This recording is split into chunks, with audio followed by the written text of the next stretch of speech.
Kargil campus university of Ladakh में मुफ्त civil services coaching centre का इफ्तिताह किया गया। यूनिवर्सिटी ऑफ लद्दाख और central Waqf council ministry of minority affairs के इश्तिराक से इस सेंटर का इनॉग्रेशन किया गया। इस तकरीब में मेहमान खुसूसी चेयरमैन और चीफ एग्जीक्यूटिव काउंसलर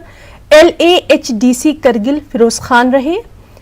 उन्होंने UPSC मुफ्त कोचिंग शुरू करने पर यहाँ मौजूद तमाम लोगों को अपनी मुबारकबाद पेश की और साथ ही स्टूडेंट्स को सख्त मेहनत करके कामयाबी हासिल करने पर भी जोर दिया। प्रोग्राम में vice chancellor university of Ladakh professor SK Mehta, central Waqf board के सेक्रेटरी मोहम्मद शाबिन जब Khan, joint director information department UT Ladakh Imtiaz Kachhu,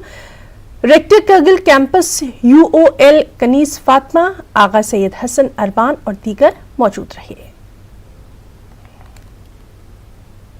इसमें से हमने जो नोटिफिकेशन और बाकी जितने भी एडमिशन के प्रोसेस है वो पिछले 6 महीने से हम कर रहे हैं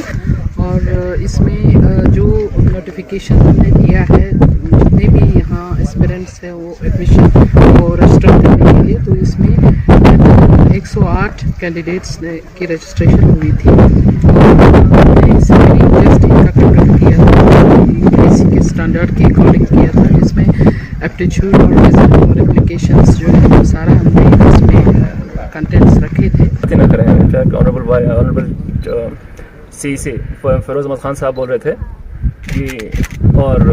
सेक्रेटरी वक्फ काउंसिल जो IAS ऑफिसर जो हमारे साथ मुखातिब थे ऑनलाइन, उनके बात हो रहे थे कि आपके सामने इंफॉर्मेशन सारा करगिल में ही आप स्टेप्स पे आ रहा है, तो आपको कहीं बाहर जाके कॉम्पीट करने की क्या ज़रूरत है। वहाँ पे हमने देखा